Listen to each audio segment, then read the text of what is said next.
How's it going, everyone? In today's video, I'll show you on how you can simply create a new project in PyCharm. So I'm using the latest version of PyCharm, and creating a new project is extremely simple.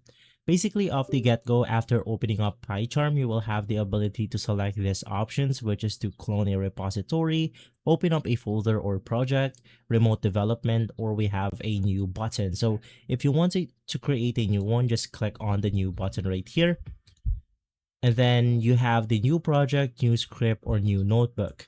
So click new project. It will then ask you about the project that you want to create. So in my case, I'll just click on the create button, and from there we should be good to go. But if you're already on a project and wanted to create one, you just want to click on the main menu button, which is going to be this button right here. And then once inside, you can now click on the new project option, which is going to be this one.